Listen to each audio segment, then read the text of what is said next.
Il y a des questions qui ne cherchent pas des réponses, elles cherchent à te contrôler. Elles n'arrivent pas avec des insultes ni des menaces, mais elles réussissent à te faire douter de toi-même et à te mettre sur la défensive. C'est de la manipulation déguisée en dialogue. Chaque fois que quelqu'un te lance un « Pourquoi es-tu si sensible ?» ou un « Tu me fais confiance, n'est-ce pas ?» il n'essaie pas de te comprendre. Il teste ton terrain, cherchant à ouvrir une faille dans ta sécurité. La plupart ne le remarquent pas jusqu'à ce qu'il soit déjà pris au jeu. Tu commences par te justifier, à clarifier ce que tu n'aurais pas dû clarifier, et tu finis par perdre le contrôle de la conversation. C'est là que le manipulateur gagne, quand il réussit à te faire réagir. Cette vidéo n'est pas là pour t'apprendre à riposter avec sarcasme ou colère. Il s'agit de t'entraîner à rester ferme, à ne pas céder ton pouvoir, ni ta tranquillité.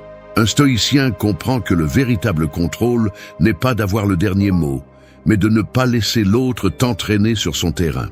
Dans les prochaines minutes, nous allons dévoiler 5 questions qui semblent inoffensives, mais qui ont été utilisées encore et encore pour te déstabiliser. Tu apprendras le mécanisme psychologique derrière chacune d'elles et comment les désarmer avec sérénité, en utilisant des principes stoïciens que n'importe qui peut appliquer dans sa vie quotidienne. Si tu veux arrêter d'être la marionnette des mots des autres, commence par reconnaître ces pièges. Il ne s'agit pas de devenir froid, il s'agit de devenir conscient. Parce que le pouvoir d'un manipulateur se termine le jour où tu refuses de danser au rythme de son jeu. 1. Pourquoi es-tu si sensible?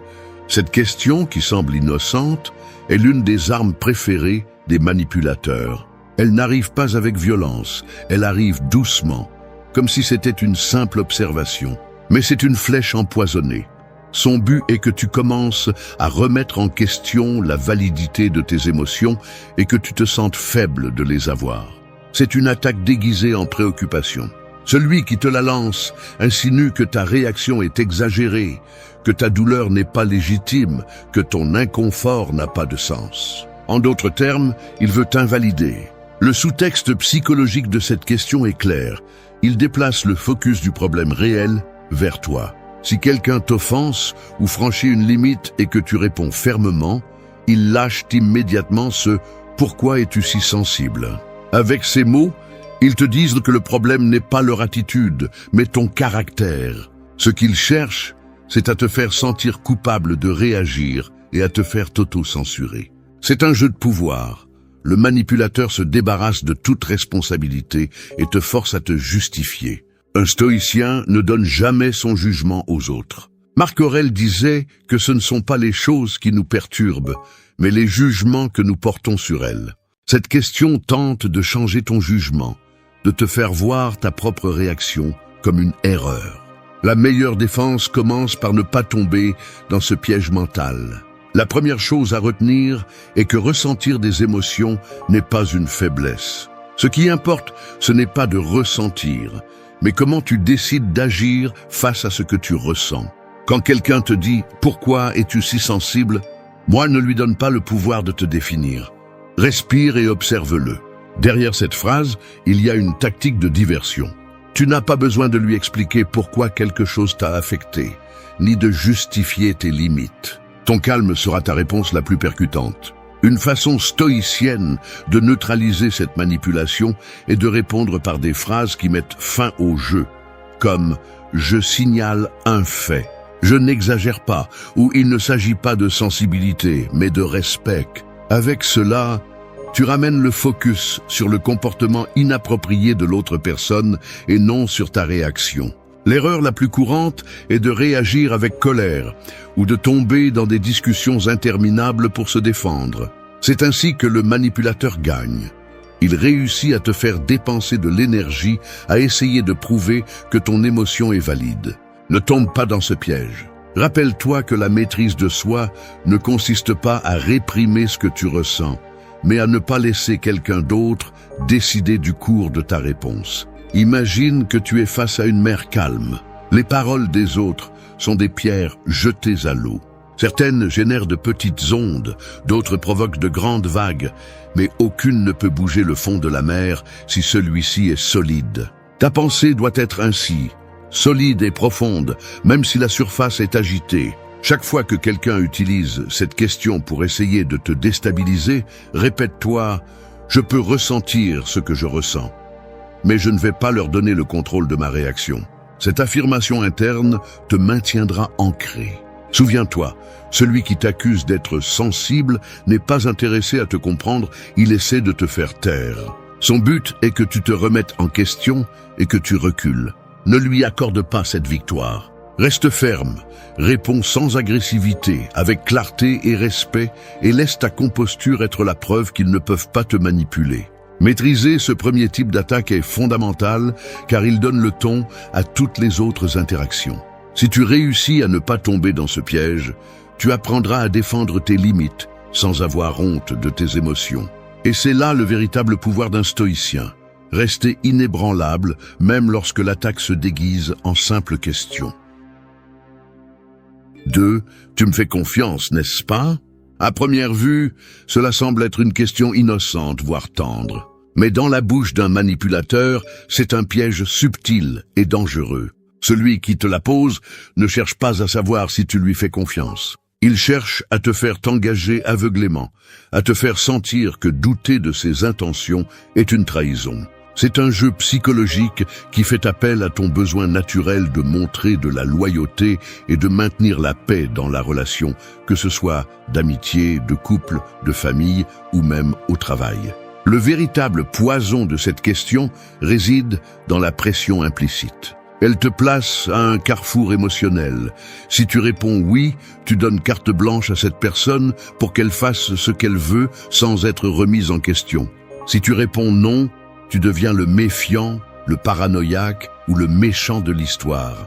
Dans les deux cas, celui qui pose la question gagne le contrôle. Ce type de phrases ne sont pas des ponts vers la confiance. Ce sont des chaînes qui cherchent à t'attacher. Un manipulateur sait que la confiance est une arme à double tranchant. Il utilisera ta réponse affirmative pour invalider toute réclamation ultérieure. Mais tu m'as dit que tu me faisais confiance. De cette façon, ils évitent non seulement de donner des explications, mais ils te font te sentir coupable de les remettre en question. Si tu cèdes à cette pression, tu commences à renoncer à ton propre jugement. Les stoïciens enseignaient que la véritable confiance n'est pas accordée par des mots, mais par des actions répétées dans le temps. Épictète insistait sur le fait que nous ne devons pas mettre entre les mains d'autres ce qui appartient à notre jugement.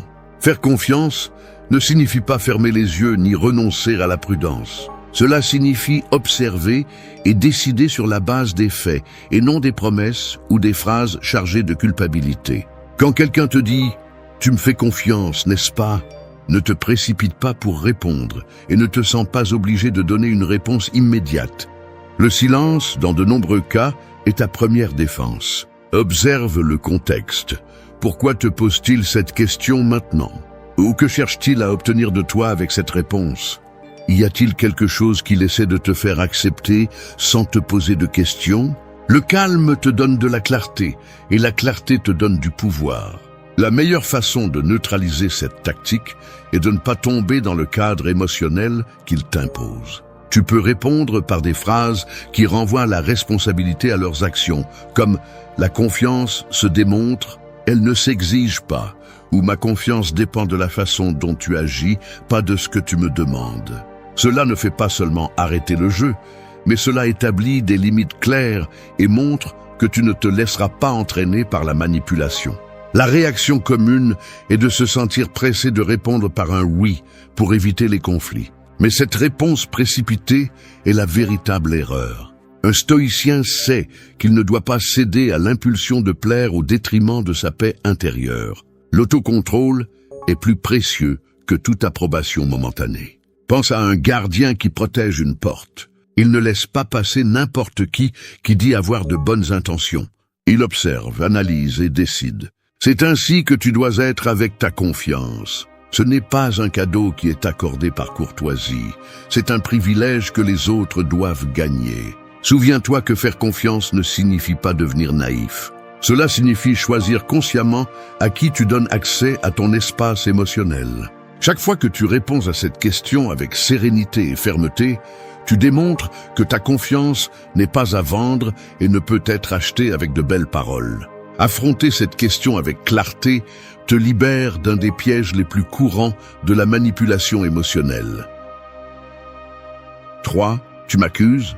Il y a des questions qui ne cherchent pas à éclaircir la vérité, mais à la détourner. Tu m'accuses? En est une.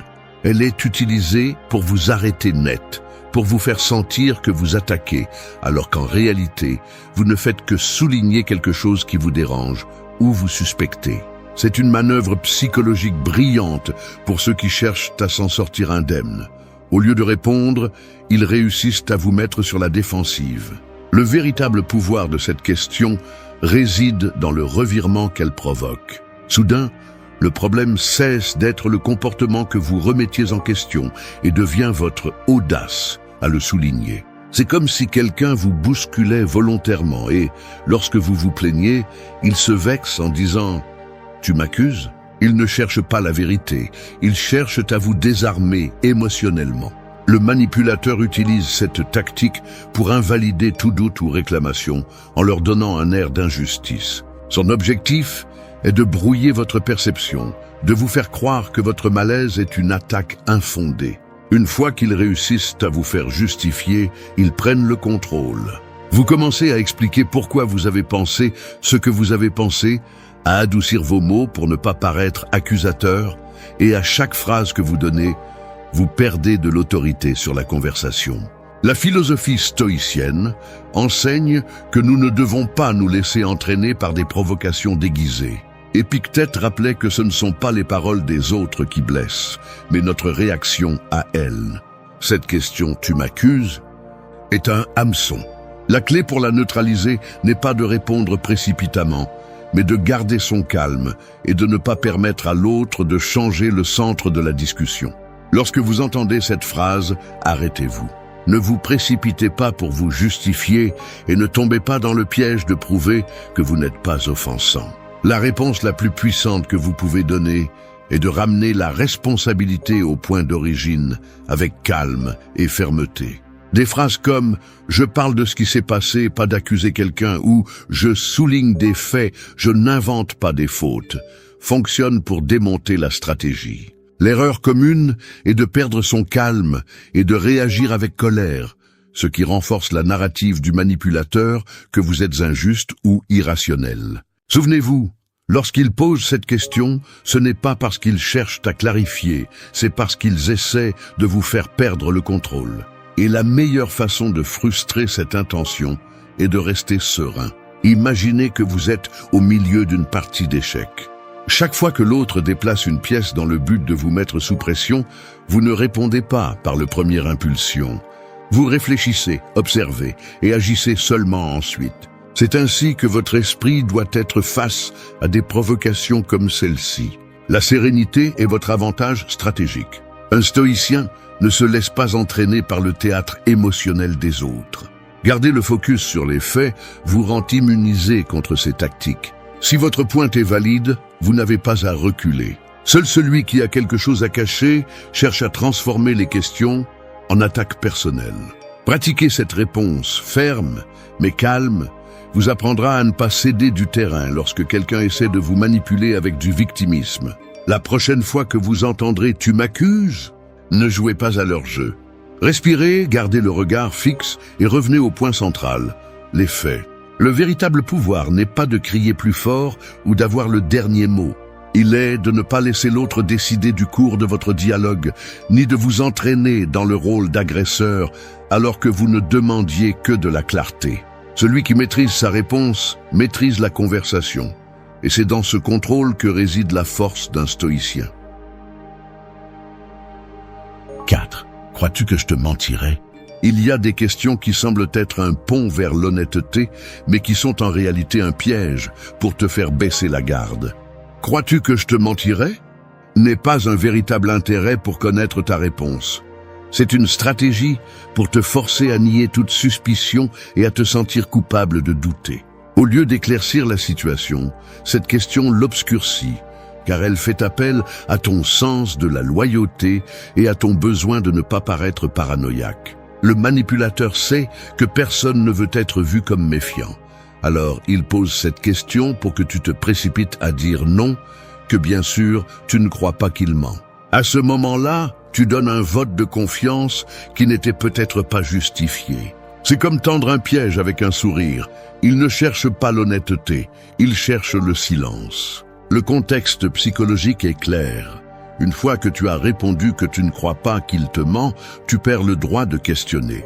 Si plus tard il apparaît des preuves que les choses n'étaient pas comme il le disait, ils t'ont déjà désarmé avec ta propre réponse. Ils te rappelleront, mais tu as dit que tu me faisais confiance, que tu ne pensais pas que je mentais. Ainsi, ils transforment ta bonne volonté en une arme contre toi. La philosophie stoïcienne enseigne que la confiance ne doit pas être un réflexe émotionnel, mais un jugement rationnel basé sur les faits.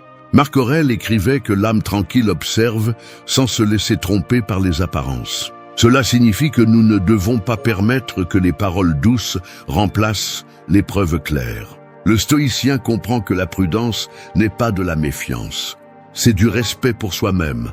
Quand quelqu'un te dit « Crois-tu que je te mentirais ?» La première chose à faire est de ne pas réagir précipitamment. Garde le silence et analyse l'intention derrière la question. Demande-toi, pourquoi a-t-il besoin de s'assurer que je ne doute pas de lui?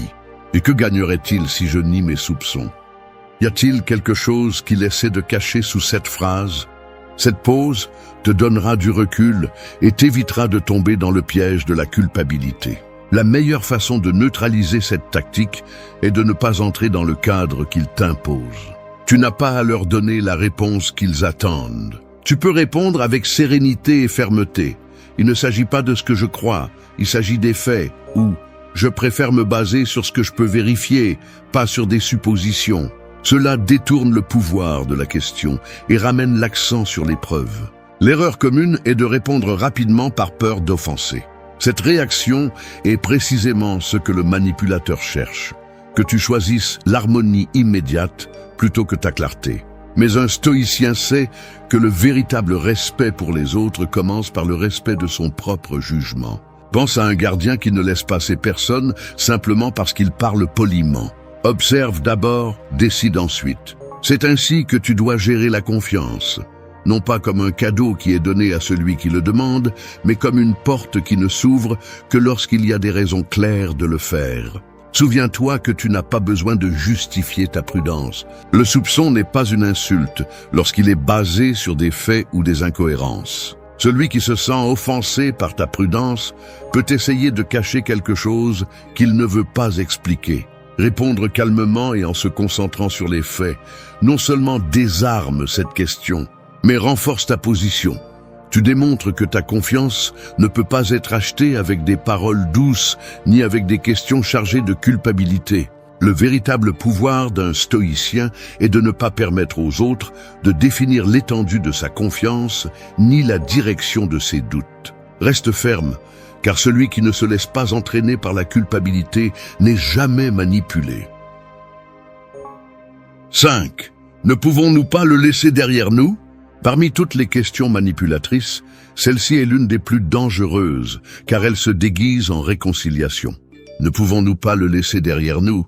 Sonne comme la paix, la maturité, un désir de mettre fin au conflit. Mais en réalité, lorsqu'un manipulateur l'utilise, il ne cherche pas à résoudre le problème. Il cherche à l'enterrer vivant pour ne pas y faire face. C'est une fausse conclusion qui prétend que tu baisses ta garde et taises ton mécontentement même si la blessure reste ouverte. Cette tactique psychologique fonctionne parce qu'elle fait appel à ton désir de paix. Personne ne veut prolonger un conflit. Personne n'aime discuter éternellement. C'est pourquoi, lorsque cette question t'est posée, elle éveille ton envie de céder pour ne pas compliquer les choses. Le manipulateur le sait et c'est pourquoi il l'utilise. Il veut que tu confondes le fait de te rendre avec le fait d'être mature. Le vrai problème est que, en acceptant cette fausse conclusion, tu ne guéris pas le conflit, tu le caches seulement. Ce qui n'est pas résolu se transforme en ressentiment, et le ressentiment est un terrain fertile pour plus de manipulation. Chaque fois que tu te tais pour le laisser derrière toi, tu renforces le pouvoir de celui qui t'a fait du mal, parce qu'il apprend qu'il peut franchir tes limites sans conséquence. Le stoïcisme enseigne que la paix intérieure ne se construit pas en évitant les vérités inconfortables, mais en les affrontant avec calme et courage. Sénèque disait que la colère qui est gardée en silence ne disparaît pas, elle pourrit à l'intérieur. C'est pourquoi, lorsque tu entends « Ne pouvons-nous pas le laisser derrière nous ?» la première chose à faire est de te demander « Le problème a-t-il été résolu ou veulent-ils simplement que je l'ignore ?» La blessure a-t-elle été soignée ou la couvrent-ils simplement de belles paroles? Un manipulateur préfère le silence à la solution parce que le silence maintient son contrôle intact. En refusant de parler du sujet, tu lui donnes la permission de répéter le même comportement encore et encore. La véritable maturité ne consiste pas à céder face à l'inconfort, mais à exiger de la clarté et du respect. Lorsque quelqu'un utilise cette question pour éviter sa responsabilité, la meilleure réponse est ferme et sereine. Tu peux dire « Nous pouvons le laisser derrière nous lorsque nous l'aurons résolu, pas avant » ou « Je ne veux pas porter quelque chose qui a besoin d'être clarifié ». Ces phrases ne cherchent pas le conflit, elles cherchent la justice. L'erreur la plus courante est de céder par fatigue émotionnelle.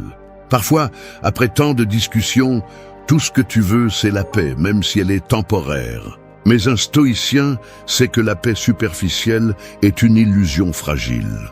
La véritable tranquillité surgit lorsque les choses sont en ordre, pas lorsqu'elles sont ignorées. Imagine que tu as une blessure sur la peau.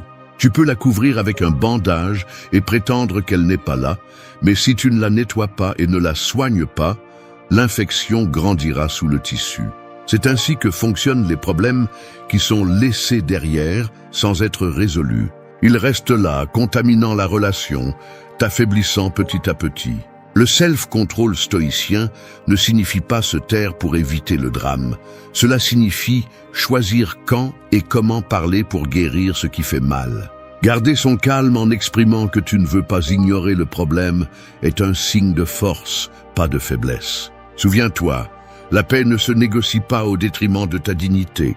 Celui qui insiste pour que tu le laisses derrière toi sans assumer sa part, cherche ton silence, pas ton bien-être. Ne donne pas ta voix en échange d'un calme faux.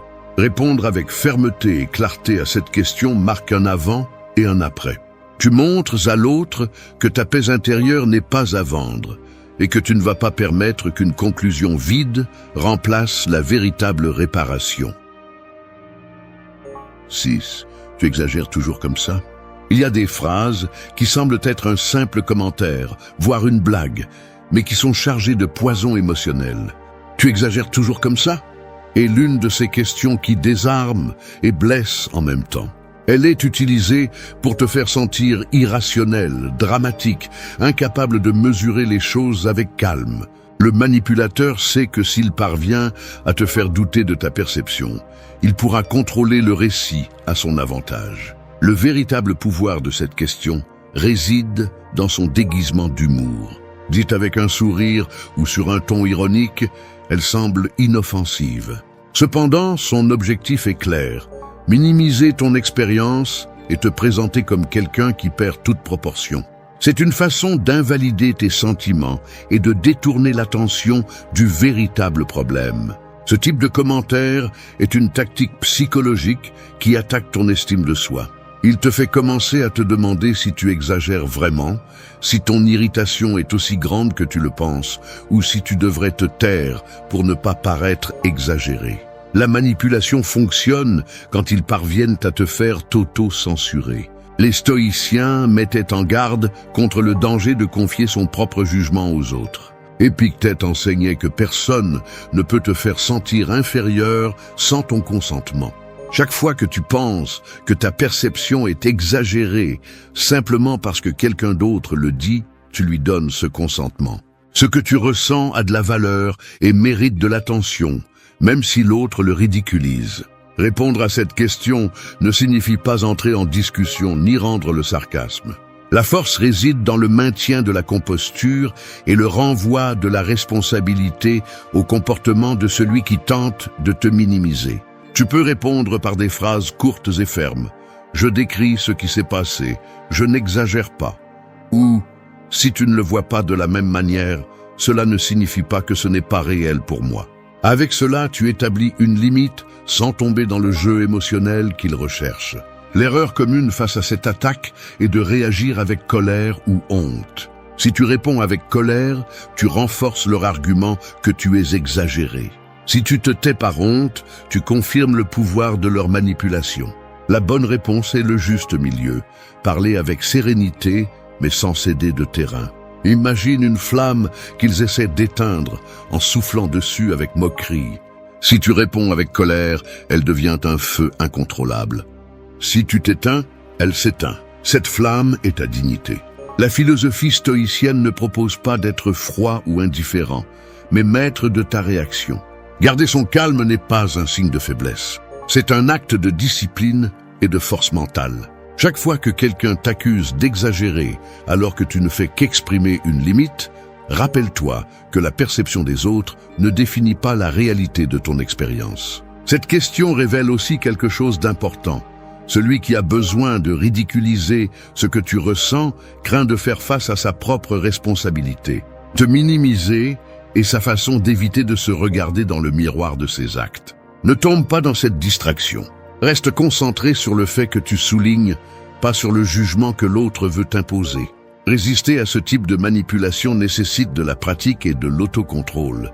Mais chaque fois que tu y parviens, tu renforces ton caractère. Tu montres clairement que tu n'es pas prêt à laisser ta voix être réduite au silence par le sarcasme. La prochaine fois que quelqu'un essaiera de réduire tes sentiments à une exagération, ne te justifie pas et n'explique pas plus que nécessaire. Réponds fermement, reste calme et rappelle-toi que la véritable mesure des choses est définie par ton jugement, pas par la moquerie des autres. C'est la voie stoïcienne. Fermeté dans la vérité, sérénité face à l'attaque et dignité inébranlable. 7. Est-ce que tu penses vraiment ça de moi? Peu de questions sont aussi habiles pour te désarmer que celle-ci. Est-ce que tu penses vraiment ça de moi? Ne sonne pas agressive, elle sonne blessée, presque déçue. C'est pourquoi elle est si efficace. Elle n'attaque pas de front. Elle t'enveloppe dans un halo de culpabilité et te fait sentir que tu as commis une injustice en osant questionner. C'est le genre de phrase qui te force à défendre tes sentiments comme s'ils étaient un crime. Le manipulateur sait que la culpabilité est une arme puissante. Utiliser un ton de victime lui permet d'inverser les rôles. Celui qui pointait un problème se voit comme l'agresseur. Ils parviennent ainsi à détourner l'attention de leur comportement vers tes paroles, te faisant toi qui dois te justifier pour douter ou réclamer. Le danger psychologique de cette question réside dans son apparente innocence. Quand tu l'entends, tu ressens l'impulsion d'adoucir ce que tu as dit, de te rétracter pour ne pas blesser.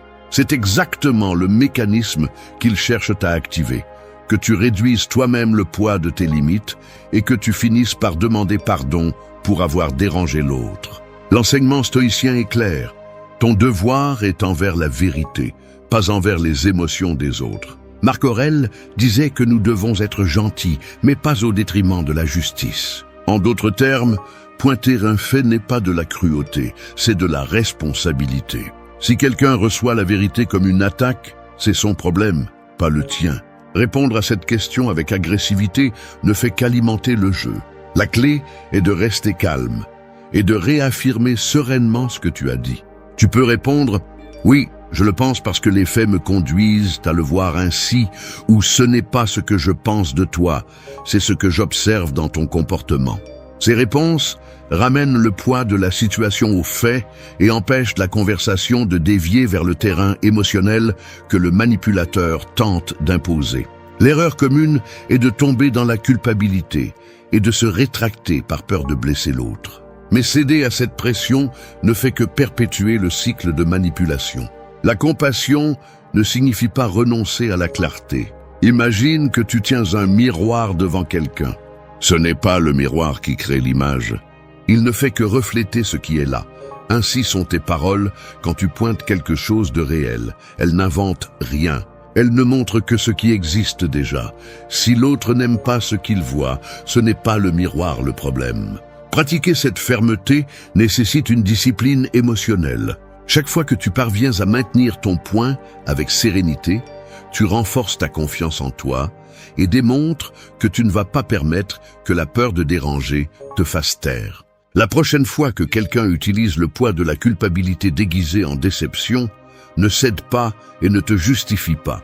Reste calme, parle des faits et laisse la vérité parler d'elle-même. Un stoïcien ne cherche pas à humilier ni à blesser, mais il ne sacrifie pas non plus la vérité pour protéger l'orgueil d'autrui. C'est là la véritable force. Rester ferme face aux émotions des autres, sans perdre son humanité ni sa clarté. Vite, vas-tu continuer avec ce sujet? Cette question est l'une des manœuvres les plus épuisantes qu'un manipulateur peut utiliser. Vas-tu continuer avec ce sujet? Ne cherche pas de réponse, elle cherche à t'épuiser. C'est une phrase conçue pour te faire sentir que l'insistance sur un sujet est inutile, que tu déranges, que tu es têtu ou conflictuel pour ne pas lâcher ce qui n'est pas encore résolu. Le fond psychologique de cette tactique est l'épuisement émotionnel. Le manipulateur compte sur le fait que, s'il parvient à te fatiguer, tu finiras par te taire et renoncer à clarifier ce qui te préoccupe. Ils savent que beaucoup de gens préfèrent céder plutôt que de se sentir jugés pour leur insistance. C'est une stratégie d'évasion, déplacer le focus de leur responsabilité vers ton obstination. Quand tu entends cette question, la tentation immédiate est de te rendre pour ne pas paraître insistant. C'est là que tu perds le contrôle. Ce qui est important n'est pas combien de fois le sujet est mentionné, mais si le problème qui l'a provoqué reste non résolu. Faire semblant que tout va bien ne fera pas disparaître la vérité. Le stoïcisme enseigne à persévérer avec calme. Épictète disait que nous ne devons pas abandonner ce qui est juste simplement parce que le chemin est difficile. Insister n'est pas de l'obstination quand ce que tu cherches est la clarté et le respect. La différence entre un caprice et un principe réside dans la cause qui le soutient. Répondre avec colère ou sarcasme, c'est tomber dans le jeu. Le manipulateur veut te voir perturbé pour pouvoir dire que tu exagères. Au lieu de cela, garde ton sang-froid et ramène l'attention sur le point central avec sérénité. Des phrases comme « je vais continuer jusqu'à ce que ce soit clair » ou « je ne répète pas par plaisir, mais parce que ce n'est pas encore résolu » sont des armes puissantes pour maintenir le cap de la conversation. L'erreur commune est de confondre la paix avec le silence. Se taire par fatigue peut apporter un soulagement momentané, mais perpétue l'injustice. Un stoïcien ne cherche pas le conflit inutile, mais il n'évite pas non plus le dialogue difficile lorsque la vérité l'exige. La véritable paix arrive lorsque le problème est résolu, pas quand il est ignoré. Pense à une rivière qui insiste pour se frayer un chemin entre les rochers. Elle ne le fait pas par caprice, mais parce qu'elle a besoin de couler. Ta détermination face aux tentatives de te détourner doit être la même, constante, mais sans perdre ta sérénité. La fermeté ne signifie pas crier, elle signifie ne pas abandonner le cours de ce qui est correct. Celui qui te pose cette question a généralement peur de la confrontation des faits. C'est pourquoi il cherche à t'épuiser avec des insinuations que tu es ennuyeux. Reste ferme. Le malaise que l'autre ressent n'est pas une raison suffisante pour sacrifier la vérité. La prochaine fois que tu entendras « Vas-tu continuer avec ce sujet ?» Souviens-toi que ce n'est pas une demande de paix, c'est une stratégie pour t'épuiser. Garde ton calme, réaffirme ton point de vue et continue jusqu'à ce que tout soit clair. Le véritable pouvoir réside dans la persévérance tranquille, car personne ne peut faire plier celui qui reste ferme sans perdre sa sérénité. 9. Ne penses-tu pas que tu imagines des choses? Peu de phrases sont aussi dangereuses que celles-ci. Ne penses-tu pas que tu imagines des choses? Ne cherche pas seulement à détourner la conversation. Elle vise directement ta perception de la réalité. C'est le genre de commentaire qui tente de semer le doute dans ton esprit, de te faire questionner si ce que tu as vu, ressenti ou pressenti était réel ou simplement le produit de ton imagination. Le manipulateur sait que, s'il parvient à te faire douter de ton propre jugement, il aura gagné bien plus qu'une discussion. Il aura mis en échec ta sécurité intérieure. C'est une technique psychologique connue sous le nom de gaslighting, dont l'objectif est de faire perdre à la victime confiance en son jugement et de finir par dépendre de la version du manipulateur pour interpréter les faits.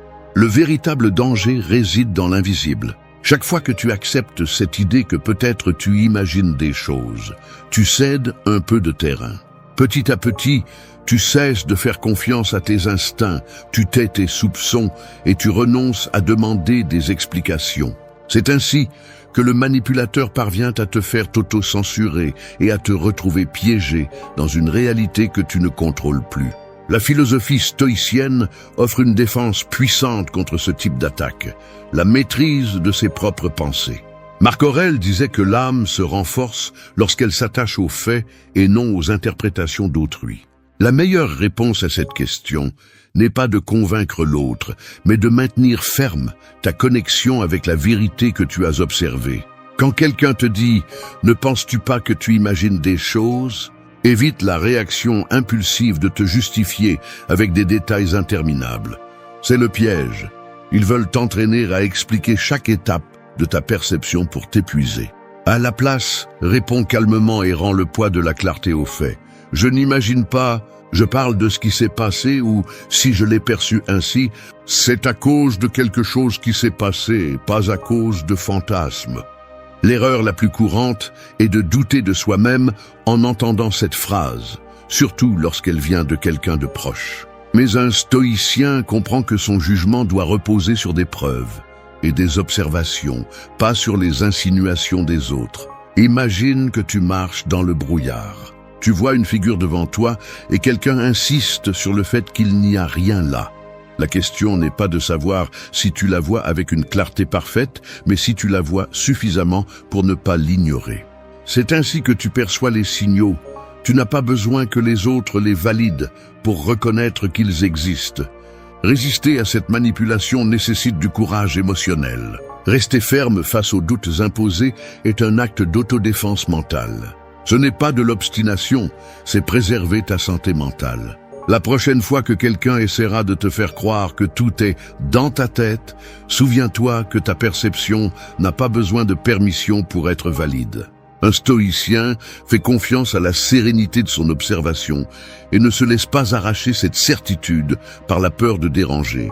Garde ton calme, parle avec des faits et protège ton esprit, car celui qui réussit à te faire douter de toi-même contrôle tout le reste. Arrête de donner ta paix à ceux qui passent leur temps à lancer des commentaires pour te rabaisser. Chaque fois que tu réagis avec colère, tu leur donnes exactement ce qu'ils cherchent. Te voir perdre le contrôle. Cela se termine aujourd'hui. La véritable force n'est pas de répondre par plus de cris, mais de montrer que personne n'a le pouvoir de dicter comment tu te sens avec toi-même. Le calme n'est pas de la soumission. C'est le signe le plus clair que tu sais qui tu es et que tu n'as pas besoin de validation externe. Celui qui te méprise cherche à bouger tes émotions pour se sentir supérieur, mais la seule chose qu'il montre est la fragilité de son caractère. Tu n'as pas à te rabaisser au niveau de celui qui essaie de te provoquer. Répondre avec fermeté et dignité n'est pas se taire ni laisser passer l'abus. C'est fixer des limites sans permettre que ta voix se brise, ni que ton estime de soi soit affectée. C'est regarder dans les yeux de l'offenseur et, sans perdre son calme, rendre clair que son opinion ne définit pas ta valeur. Cette vidéo ne parle pas de jolies phrases pour feindre la force. Elle parle de stratégies pratiques que tu pourras utiliser dans n'importe quelle conversation où l'on essaie de te mépriser. Inspiré de la philosophie stoïcienne, ces réponses t'apprendront à exposer la véritable raison derrière l'attaque, à refuser d'accepter des évaluations négatives que tu n'as pas demandées et à renvoyer le poison à celui qui l'a lancé sans le porter avec toi. Tu vas apprendre à désarmer les provocations avec sérénité et à mettre en évidence celui qui essaie de te rabaisser. Parce que l'insulte en dit plus sur celui qui la lance que sur celui qui la reçoit. Garder son calme, sa fermeté et sa dignité face au mépris, c'est montrer que personne n'a le contrôle de ton estime de soi ni de tes décisions. Si tu as déjà cru que rester silencieux était perdre, ce sera le moment d'apprendre qu'avec les bonnes réponses, le véritable pouvoir reste avec toi. 1. Je me tais et je te retire ton pouvoir. Quand quelqu'un te lance un commentaire méprisant, il attend une réaction. Colère, honte, justification. C'est comme s'il lançait une étincelle en espérant allumer un incendie. La première leçon pour répondre avec fermeté et dignité est simple mais puissante. Se taire. Il ne s'agit pas de rester muet par peur ou par manque d'arguments, mais de choisir le silence comme une arme qui désarme celui qui tente de te provoquer. Le silence est une déclaration invisible qui dit « Tu ne m'entraîneras pas dans ton jeu ». L'erreur que beaucoup commettent est de croire qu'il faut toujours se défendre. Ils pensent que s'ils ne répondent pas, ils perdent. Mais ce que tu perds vraiment, c'est ta paix chaque fois que tu réagis impulsivement. Les paroles blessantes n'ont de pouvoir que celui que tu leur donnes quand tu décides de les porter en toi. Si tu ne les acceptes pas, elles ne peuvent pas te faire de mal. Le silence stoïcien n'est pas passivité. C'est un contrôle conscient.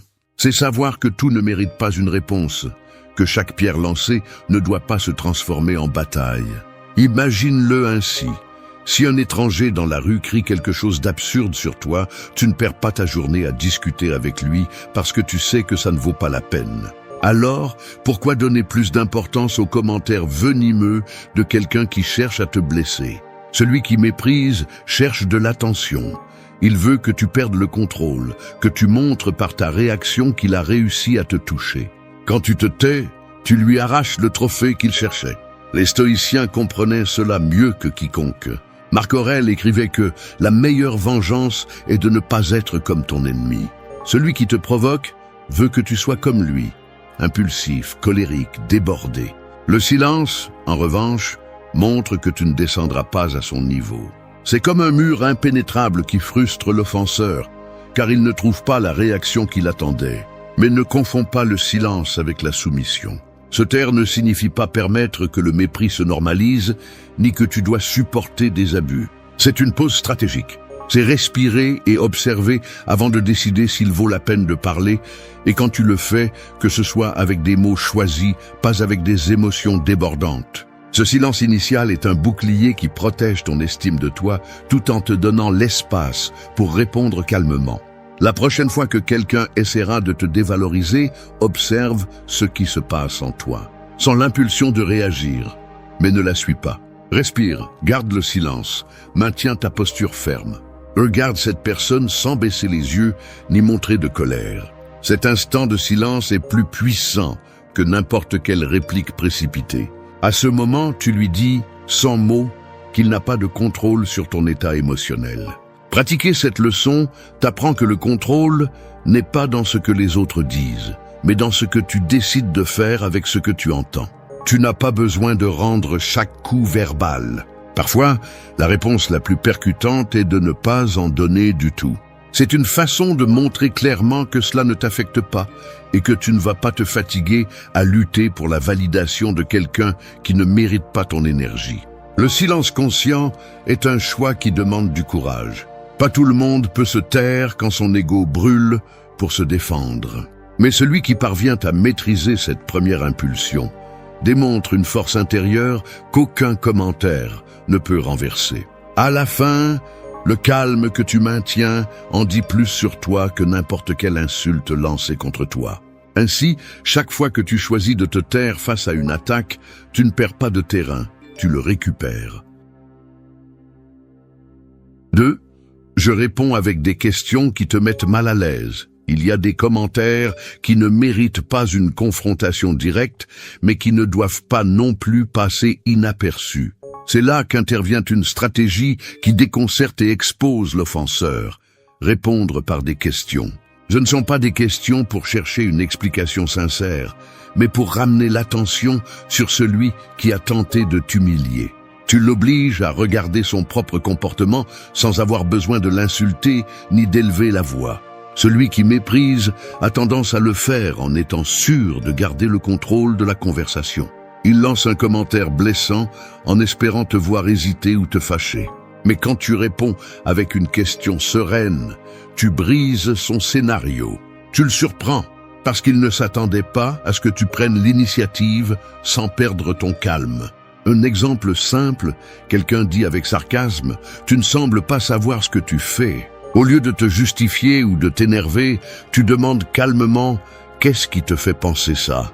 ou « Qu'est-ce que tu cherches à dire avec ce commentaire ?» Le pouvoir des questions réside dans le fait qu'elles n'attaquent pas. Elles exigent que l'autre s'explique. Beaucoup de personnes qui lancent des commentaires dédaigneux n'ont pas de véritables arguments. Elles le font par habitude, par insécurité ou par envie de provoquer. Poser des questions les oblige à s'arrêter et à affronter l'incohérence derrière leurs paroles. Tu n'es pas en train de discuter. Tu montres avec sérénité que leur mépris manque de fondement. Le stoïcisme enseigne que la raison est notre meilleure défense. Épictète disait « Ce ne sont pas les choses qui nous perturbent, mais l'opinion que nous avons d'elles. » Avec les questions, tu utilises la raison comme un miroir que tu reflètes vers l'offenseur. Si son commentaire est vide, le reflet sera évident. S'il a quelque chose de valable à dire, il devra l'exprimer avec respect et argument. Dans tous les cas, tu ne perds pas ton calme et tu ne tombes pas dans le jeu des cris. Les questions changent également le rythme émotionnel. Une phrase blessante provoque une colère immédiate. Une question, en revanche, introduit une pause. Cette pause te donne le temps de respirer et de réfléchir avant de réagir. Et en même temps, elle enlève de l'élan à la provocation. Ce n'est pas la même chose de crier en retour que d'obliger l'autre à expliquer son intention. À ce moment-là, le centre d'attention n'est plus toi, mais son propre comportement. Par exemple, si quelqu'un dit « Tu gâches toujours tout », tu peux répondre « Qu'entends-tu par toujours » ou « Qu'espérais-tu que je fasse différemment ?» Ce n'est pas du sarcasme ni du victimisme. Ce sont des questions qui désarment les généralisations et exigent de la clarté. Souvent, l'offenseur n'a pas de réponse et il se révèle que son commentaire était une pure attaque émotionnelle. Pour appliquer cette stratégie, la clé est dans le ton. Il doit être calme, ferme, presque curieux, sans trace de moquerie. Les questions ne doivent pas sonner comme des pièges, mais comme un intérêt véritable à comprendre, même si au fond tu sais que ce que tu cherches est à exposer l'absurdité de sa critique. Cette attitude empêche qu'on t'accuse d'être agressif et maintient ton image de quelqu'un de serein et sûr. Répondre avec des questions te permet de reprendre le contrôle de la conversation sans la transformer en champ de bataille. Cela te sort du rôle de victime et met l'offenseur sur le siège inconfortable de celui qui doit se justifier. Tu n'obtiendras pas toujours des réponses honnêtes, mais l'important est que tu n'as pas été entraîné sur le terrain émotionnel. La prochaine fois que quelqu'un essaiera de te mépriser, rappelle-toi que la meilleure réponse n'est pas toujours une déclaration.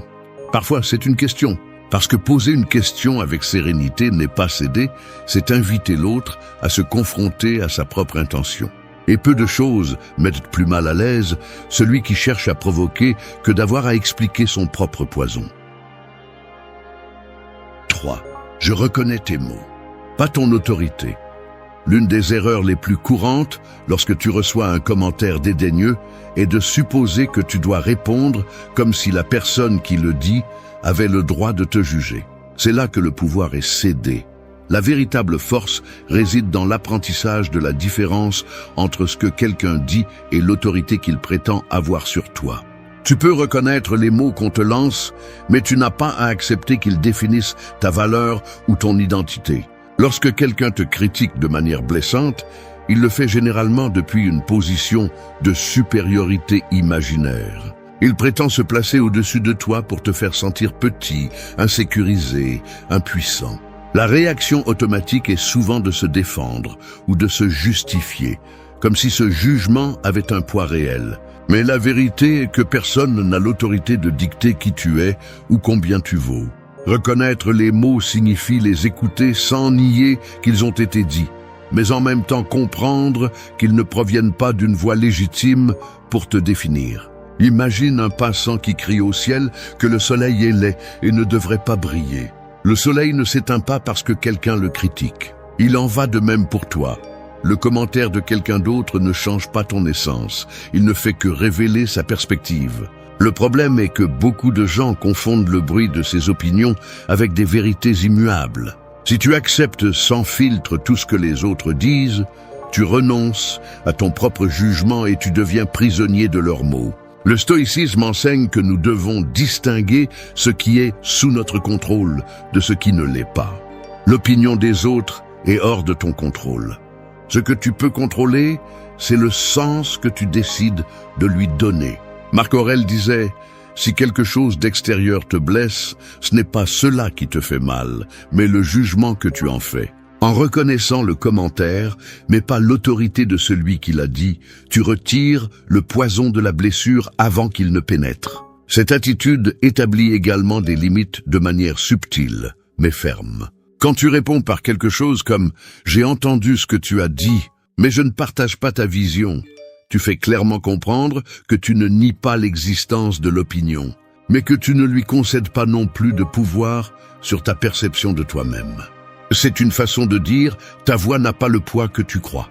Ce type de réponse ne te protège pas seulement sur le plan émotionnel, mais désarme souvent l'offenseur, car il perd le contrôle sur toi. La plupart des attaques verbales cherchent une réaction qui confirme qu'elles ont réussi à t'affecter. Lorsqu'ils comprennent que leurs mots ne t'ont pas défini et ne t'ont pas mis sur la défensive, le pouvoir de la provocation disparaît. Maintenir cette posture nécessite de la pratique, car l'ego a tendance à crier que tu dois contre-attaquer ou défendre ton honneur. Mais tu n'as pas besoin de te battre pour quelque chose qui n'est pas en jeu. Ta valeur ne diminue pas à cause d'une phrase dite avec mépris. Reconnaître les mots, mais pas l'autorité de celui qui les prononce, est un rappel constant que tu es le seul à décider quelles voix entrent dans ton esprit et lesquelles restent à l'extérieur. La prochaine fois que quelqu'un essaiera de te dévaloriser, écoute attentivement, sans interruption, puis rappelle-toi que tous les jugements ne méritent pas ton respect. Tu peux dire quelque chose d'aussi simple que « Je comprends que c'est ce que tu penses » ou « Je respecte ton droit à avoir une opinion, mais je ne partage pas cette perspective ». Avec cette réponse, tu ne nies pas la réalité de ce qui a été dit, mais tu fais clairement comprendre que tu n'es pas obligé de le porter comme une vérité. Cette leçon transforme la dynamique de tout affrontement verbal. Tu n'es plus une cible facile en quête d'approbation. Tu deviens quelqu'un qui reste ferme, conscient que la dignité ne vient pas des mots des autres, mais de ta propre certitude intérieure. 4. Ma satisfaction vaut plus que ton opinion.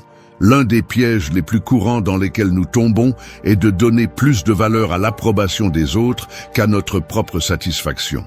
C'est comme si nous vivions en poursuivant les applaudissements, croyant que ce n'est que lorsque les autres nous valident que nous pouvons nous sentir complets. C'est pourquoi les commentaires dédaigneux blessent tant, parce qu'ils attaquent l'endroit où tu as déposé ton estime de soi. La leçon stoïcienne ici est claire. Personne ne devrait avoir le pouvoir de définir ta valeur, et encore moins avec une opinion passagère. Quand quelqu'un déprécie ton travail, ton apparence ou tes décisions, il le fait dans l'espoir de bouger tes fondations, de te faire douter de ton chemin. Mais le vrai problème n'est pas ce qu'ils disent, mais combien de toi s'accrochent à avoir besoin de leur approbation. Épictète enseignait que si tu cherches la satisfaction dans ce qui ne dépend pas de toi, tu seras l'esclave des circonstances. Et les opinions des autres sont loin de dépendre de toi. La satisfaction authentique vient du fait de savoir que tu as agi en cohérence avec tes valeurs, que tu as fait ce que tu croyais juste sans te trahir. Quand cela devient ton point de référence, les paroles extérieures perdent du poids. Un commentaire blessant cesse d'avoir le pouvoir de te démolir, parce que ta paix n'est pas ancrée en lui. C'est comme construire une maison sur un roc solide. La tempête peut rugir, mais elle ne renverse pas ce qui est bien fondé. Cela ne signifie pas que tu dois te fermer à la critique constructive. La différence est de discerner si l'opinion d'autrui apporte quelque chose qui peut t'aider à grandir, ou si elle cherche seulement à te rabaisser. Le stoïcien n'est pas arrogant. Il écoute, mais ne se laisse pas emporter par des jugements malveillants.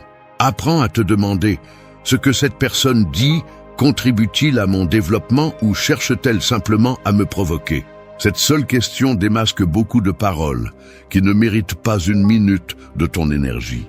Le problème de dépendre de l'approbation externe est que tu deviens un bateau à la dérive, déplacé par les courants changeants de ce que les autres pensent. Aujourd'hui, ils applaudissent, demain, ils critiquent, et ton état émotionnel monte et descend avec eux. Rompre cette chaîne signifie ancrer ton estime de soi dans ton propre jugement, dans ta satisfaction avec ce que tu fais et avec qui tu es. Personne ne peut te prendre cela, sauf si tu le lui donnes toi-même. Une réponse ferme à la dépréciation pourrait être aussi simple que « je suis satisfait de ce que j'ai fait ». Ce n'est ni de l'arrogance ni un défi. C'est un rappel que tu n'as pas besoin de la permission de personne pour te sentir bien avec toi-même. C'est aussi une façon de fixer une limite. Les opinions des autres ne sont que cela, des opinions, et elles ne déterminent pas ta satisfaction personnelle. Beaucoup d'entre eux auraient abandonné s'ils avaient mis leur valeur dans les voix qui les méprisaient. La force qui les a soutenus venait de l'intérieur, de la certitude qu'ils étaient sur la bonne voie, pas de la recherche de l'approbation des autres. Appliquer cette leçon exige du courage, car elle implique de cesser de chercher la reconnaissance au mauvais endroit.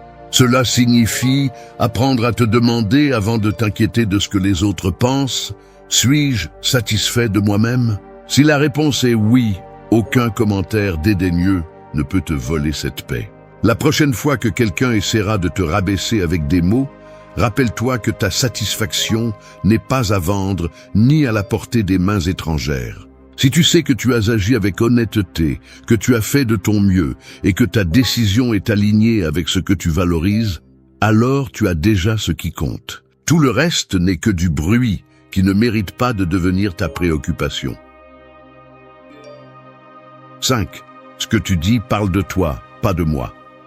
L'une des plus grandes libérations que tu peux vivre est de comprendre que les paroles des autres ne sont pas toujours le reflet de ta réalité, mais de la leur. Chaque commentaire méprisant que quelqu'un lance révèle plus sur son caractère, ses blessures et ses frustrations que sur ce qu'il essaie de pointer du doigt en toi. L'erreur que beaucoup font est de croire que tout ce qu'ils entendent est un miroir fidèle de qui ils sont. Ce n'est pas le cas. Souvent, ces phrases blessantes ne sont que des fenêtres ouvertes sur l'intérieur de celui qui les prononce. Celui qui critique avec mépris montre souvent sa propre insécurité. Celui qui essaie de ridiculiser ton effort craint probablement d'affronter ses propres échecs. Celui qui pointe tes défauts avec cruauté lutte souvent contre les siens. Et celui qui cherche à minimiser tes réussites a souvent l'impression que les siennes ne suffisent pas. Le voir de cette façon n'est pas justifier son attitude, mais comprendre que tu n'es pas la vraie cible. Tu es le récepteur accidentel de batailles qui ne rentrent pas dans leur poitrine. Les stoïciens enseignaient à ne pas se laisser emporter par la colère face à l'offense, parce qu'ils savaient qu'une grande partie de celle-ci naît de l'ignorance et de la souffrance d'autrui.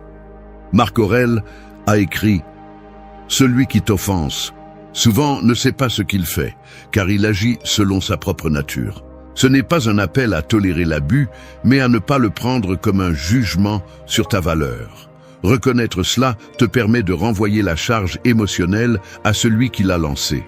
Imagine que quelqu'un te lance une pierre, mais qu'elle porte son propre nom, pas le tien. Il n'a pas de sens de la porter comme si elle t'appartenait. C'est ainsi que fonctionne le mépris. Il appartient à celui qui l'émet, même s'il essaie de te le laisser. Lorsque tu adoptes cette perspective, le poids de l'insulte reste là où il doit être, en dehors de toi. Répondre à partir de cette conscience change complètement la dynamique. Au lieu de réagir avec colère, tu peux répondre par quelque chose d'aussi simple et ferme que « ce que tu dis parle de toi ». Ce n'est ni du sarcasme, ni de la provocation, mais c'est une affirmation qui renvoie le commentaire à son origine. Avec cette phrase, tu montres clairement que tu ne prends pas l'offense comme une vérité sur toi. Cette attitude non seulement protège ton estime de toi, mais désarme aussi l'offenseur. Celui qui lance un commentaire blessant cherche à ce que tu le portes comme une blessure. Si tu ne le prends pas et, au contraire, tu le lui rends avec sérénité, il perd le sentiment de contrôle. C'est comme s'il avait tiré une flèche qui n'a traversé rien parce que tu ne lui as pas donné la cible qu'il attendait. Maintenir cette clarté nécessite une discipline émotionnelle. Il est facile de tomber dans le piège, de penser que les autres ont le pouvoir de te définir, surtout si leurs paroles touchent des domaines où tu te sens déjà vulnérable. Mais souviens-toi, les mots ne définissent pas ton essence. Ils ne font qu'exposer la vision limitée de celui qui les prononce. Une réponse comme « Ce que tu dis en dit plus sur toi que sur moi » ne cherche pas à humilier, mais à protéger ton espace intérieur. C'est un rappel, tant pour toi que pour l'autre, que tu n'accepteras pas de charges émotionnelles qui ne te reviennent pas. Lorsque tu adoptes cette approche, chaque commentaire blessant devient un miroir qui reflète l'autre personne. Et même si ce reflet n'est pas beau, ce n'est plus ta tâche de le porter. Ta responsabilité est de maintenir ton calme et ton sentiment de valeur intact. Celui qui comprend cela parvient à traverser les attaques verbales avec une sérénité qui déconcerte, car il n'y a pas de défense plus puissante que de montrer clairement que leurs mots ne parviennent pas à te toucher. 6. Je n'ai pas demandé ton évaluation et je ne la recevrai pas. La plupart des commentaires méprisants arrivent déguisés en jugement gratuit, comme si les autres croyaient avoir le droit de prononcer un verdict sur ta vie, ton apparence ou tes décisions. La vérité est que personne n'est obligé d'accepter des évaluations qu'il n'a pas demandées. La clé de cette leçon est de se rappeler que ta vie n'est pas une vitrine ouverte au jugement de n'importe qui. Lorsque quelqu'un te critique sans que tu ne l'aies demandé, il n'offre pas d'aide. Il essaie d'exercer du pouvoir sur toi. Répondre fermement ne signifie pas crier ou manquer de respect.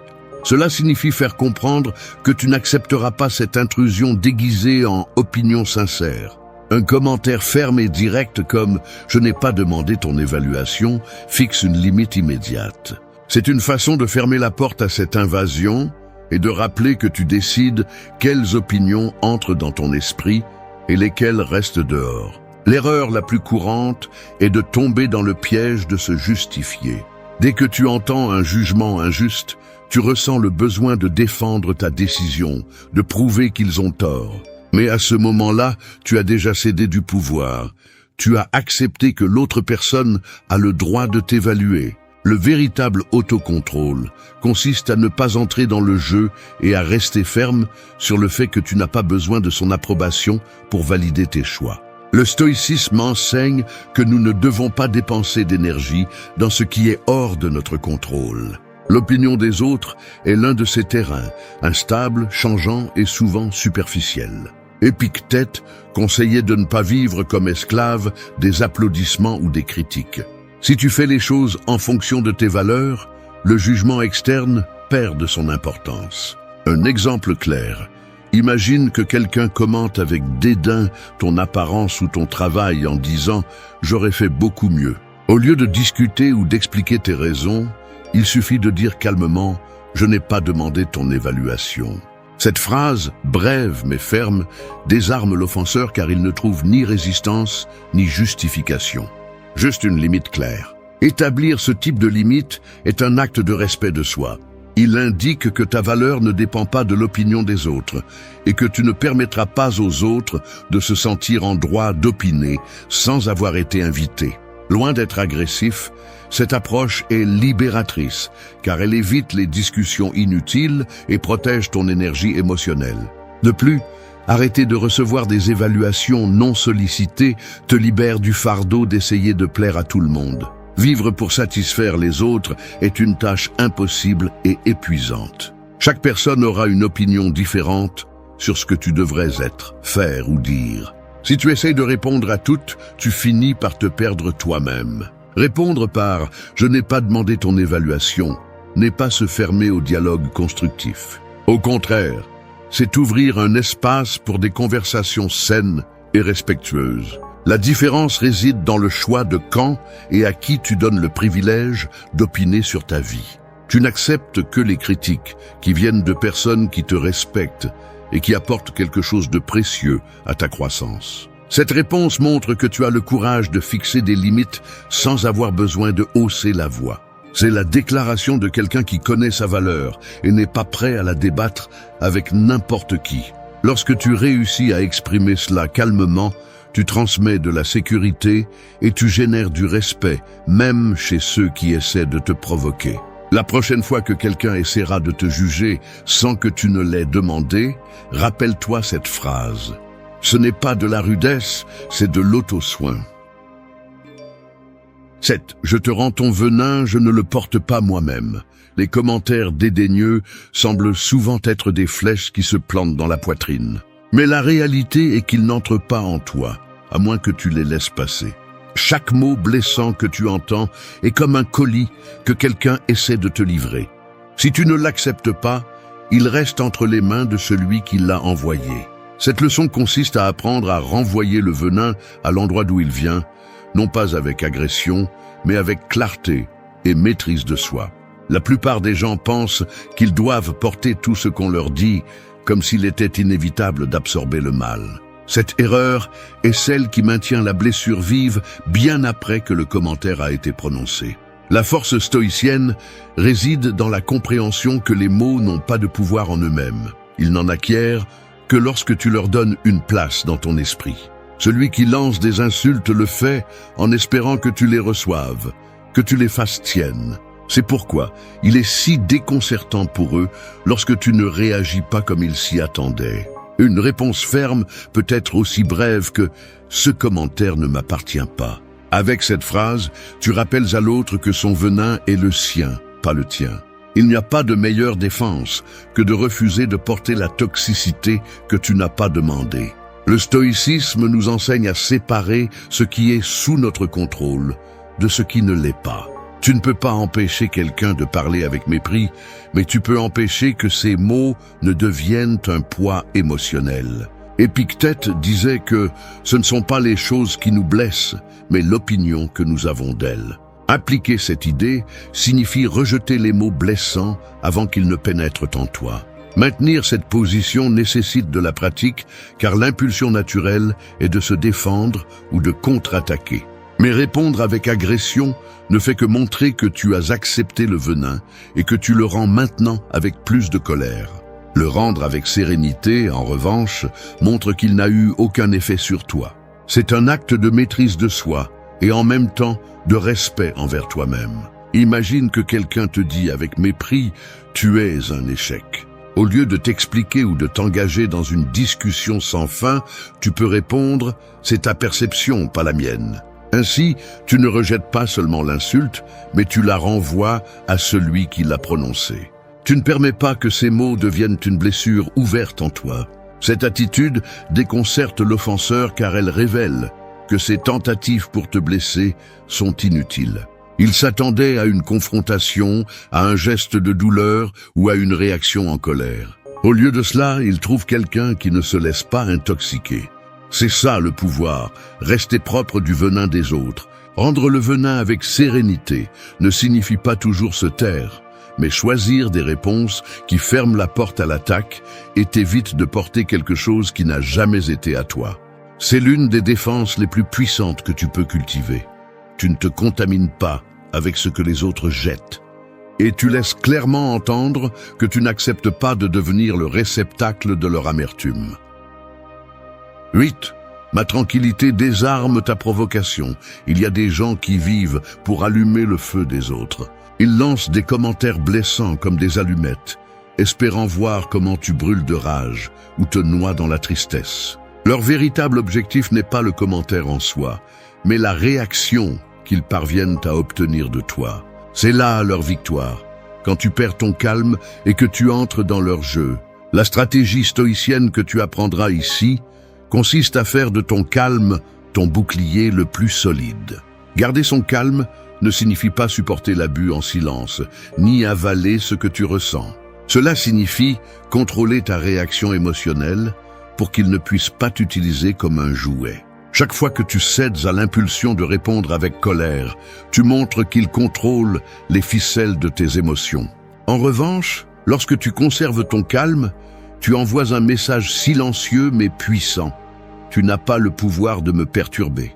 Le problème est que beaucoup de gens pensent que réagir avec agressivité est synonyme de force. Ils pensent qu'exploser démontre du caractère, alors qu'en réalité c'est tout le contraire. Celui qui explose montre qu'il a été manipulé, qu'il n'a pas pu se contrôler lui-même. Épictète disait « Celui qui ne peut pas se contrôler n'est pas libre ». Le calme est donc un signe de véritable liberté. Imagine-le comme un jeu d'échecs émotionnel. La personne provocatrice bouge sa pièce en espérant que tu répondras par un autre mouvement impulsif. Si tu le fais, tu tombes dans le piège qu'elle a préparé. Mais si tu gardes ton calme, tu ne brises pas seulement sa stratégie, tu montres aussi que tu joues à un niveau différent. Tu ne bouges pas par colère, tu bouges par décision consciente. Un exemple clair, quelqu'un lance avec sarcasme, tu as encore échoué comme toujours. L'instinct initial pourrait être de répondre avec colère ou de se défendre avec des arguments. La réponse stoïcienne serait un ton serein sans élever la voix, disant quelque chose comme « J'apprécie ton opinion, mais elle ne m'affecte pas comme tu le penses ». Ce calme surprend, car il révèle un autocontrôle et en même temps limite le pouvoir de la provocation. Le calme n'est pas un don inné, c'est une habitude qui se cultive. Commence par respirer avant de parler, par observer tes émotions avant de réagir. Dans ce bref espace entre ce que tu entends et ce que tu réponds, se trouve le véritable pouvoir. C'est là que tu décides si tu donnes ta paix ou si tu la conserves. Quand tu réponds avec sérénité, quelque chose change dans la dynamique. Celui qui t'a provoqué attend du combustible pour le conflit et reçoit, à la place, un mur lisse sur lequel ses mots rebondissent. C'est déconcertant pour eux car ils découvrent qu'ils ne peuvent pas te dominer ni émotionnellement ni verbalement. C'est alors que tu reprends le contrôle de la conversation et, plus important encore, de toi-même. Ne confonds pas le calme avec la faiblesse. Il faut plus de courage pour garder le contrôle, en plein assaut, que pour rendre le coup. Le calme ferme, désarme, parce qu'il ne laisse pas de place au drame. C'est la force silencieuse qui protège ta dignité et montre clairement que la provocation n'a pas trouvé de proie. La prochaine fois que quelqu'un essaiera d'allumer ta colère, souviens-toi, le pouvoir n'est pas dans le commentaire qu'ils lancent, mais dans la réaction qu'ils attendent de toi. Si tu ne leur donnes pas ce qu'ils cherchent, ils perdent le contrôle qu'ils pensaient avoir. Et quand tu réussis à maintenir cette sérénité sous pression, tu ne te protèges pas seulement. Tu montres aussi que la véritable force réside dans celui qui se gouverne lui-même. Arrête de te tromper. Ce n'est pas le monde qui te brise, c'est ton esprit qui abandonne en premier. Ce ne sont pas les problèmes qui te détruisent, mais la façon dont tu réagis face à eux. Tu peux être fort physiquement, mais si une simple critique te désarme ou si la peur de l'échec te paralyse, alors tu n'es pas fort, tu sembles seulement fort. La vie ne va pas s'arrêter pour t'attendre ni adoucir ses coups. Chaque jour te mettra face à des défis que tu ne peux pas contrôler. Et c'est là que se révèle qui a un caractère inébranlable et qui ne fait que le prétendre. Le stoïcisme enseigne que la véritable force naît lorsque tu cesses d'être l'esclave de tes émotions. Il ne s'agit pas de devenir froid ou de réprimer ce que tu ressens, mais de t'entraîner pour que la douleur, la peur et l'adversité ne décident pas pour toi. L'esprit est comme un muscle. Si tu ne l'exerces pas, il s'affaiblit.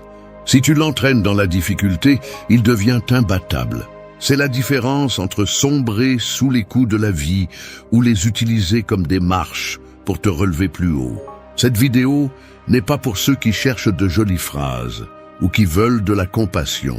Elle est pour ceux qui en ont assez de se sentir fragiles, pour ceux qui veulent reprendre le contrôle d'eux-mêmes et affronter le monde avec sérénité, discipline et courage. Ici, tu trouveras 9 leçons pratiques inspirées du stoïcisme, et pas de théories compliquées ni de mots vides, mais des principes que tu peux appliquer dès aujourd'hui pour endurcir ton esprit et cesser de céder du terrain face à l'adversité. Si tu es prêt à arrêter de justifier ta faiblesse, alors il est temps de commencer à forger une force mentale que personne ne peut renverser. 1. Briser les chaînes des attentes. La plupart des gens n'échouent pas parce qu'ils manquent de talent ou d'opportunités, ils échouent parce qu'ils vivent piégés dans les attentes, celles que les autres leur imposent et celles qu'ils s'inventent eux-mêmes. Ils pensent que la vie devrait les traiter d'une certaine manière, que le monde devrait être plus juste, que les amis devraient les soutenir sans jamais faillir, que l'effort devrait apporter des résultats rapides. Mais la vie ne suit pas ces règles. Elle ne l'a jamais fait et ne le fera jamais. Les attentes rigides sont comme des chaînes invisibles. Plus vous vous y accrochez, plus vous vous frustrez lorsque la réalité ne les satisfait pas, et plus vous souffrez pour des choses que vous ne pouvez pas contrôler. Le stoïcisme est brutalement clair sur ce point. La douleur que nous ressentons ne provient pas des faits, mais de l'histoire que nous nous racontons à leur sujet. Épictète disait que ce ne sont pas les choses qui nous perturbent, mais nos opinions sur elles. L'attente est cette opinion anticipée qui dicte comment les choses devraient être, et lorsque la réalité ne se plie pas, nous réagissons avec colère, tristesse ou déception. Celui qui veut développer une force mentale doit briser ses chaînes. Il doit apprendre à accepter le monde tel qu'il est, pas comme il aimerait qu'il soit. Pensez à combien de fois vous vous êtes senti blessé parce que quelqu'un ne vous a pas apprécié comme vous l'espériez, parce qu'un plan n'a pas été parfait, ou parce qu'un objectif n'a pas été atteint dans le temps que vous vouliez. Cette blessure n'a pas été causée par le fait en lui-même, mais par votre attente non satisfaite. Lorsque vous lâchez l'attente, le coup ne fait plus aussi mal parce que vous cessez de lutter contre l'inévitable. Accepter n'est pas se rendre. Accepter, c'est reconnaître la réalité pour agir à partir de celle-ci avec clarté et force. Briser les attentes ne signifie pas renoncer à avoir des rêves ou des standards. Cela signifie arrêter d'exiger que le monde s'adapte à votre scénario. Cela signifie avancer avec des objectifs clairs mais flexibles face aux résultats, parce que vous savez que la seule chose qui est sous votre contrôle sont vos actions, pas le résultat. Cette mentalité vous donne un énorme avantage, tandis que d'autres se frustrent parce que les choses ne se passent pas comme elles devraient. Vous restez serein et concentré sur ce que vous pouvez faire maintenant. Imaginez que vous vous entraînez pour une compétition et, le jour de l'événement, il pleut des cordes. La plupart se plaignent, il ne devrait pas pleuvoir justement aujourd'hui. Vous, en revanche, vous vous adaptez parce que vous n'attendez pas que le climat s'adapte à vous. C'est la liberté que vous donne le fait de lâcher les attentes, le pouvoir d'agir calmement, quel que soit le scénario. C'est ainsi que l'on commence à forger un esprit inébranlable parce que la déception perd sa force sur vous. Le conseil pratique est simple mais puissant. Chaque fois que vous remarquez que vous souffrez de quelque chose, demandez-vous quelle attente non satisfaite alimente cette souffrance. Faites-en une habitude. Reconnaissez-le et lâchez-le. Répétez pour vous, je ne contrôle pas les faits, je contrôle ma réponse. Cela ne fait pas seulement diminuer la souffrance inutile, mais cela vous permet aussi de réagir avec plus d'intelligence face aux défis réels. La force mentale commence lorsque vous acceptez que le monde ne vous doit rien et que les gens agiront comme ils le choisiront, pas comme vous le voudriez. En lâchant ce fardeau illusoire, vous vous libérez pour vous concentrer sur ce que vous pouvez vraiment améliorer. Vos décisions, votre discipline, votre caractère. Les attentes brisées ne vous couleront pas si vous comprenez qu'elles n'étaient jamais des promesses. Elles n'étaient que des illusions que vous avez décidé de lâcher. C'est le premier pas pour durcir l'esprit, briser les chaînes que vous avez créées vous-même. 2. Laisse derrière toi le passé qui te limite. Le passé est comme une ombre. Peu importe combien tu avances, il semble toujours te suivre. Mais ce n'est pas l'ombre qui te retient. C'est ton habitude de regarder en arrière pendant que tu essaies d'avancer. Beaucoup de gens n'échouent pas par manque d'opportunités, mais parce qu'ils portent trop de bagages émotionnels. Anciens reproches, ressentiments, erreurs qu'ils répètent dans leur tête encore et encore.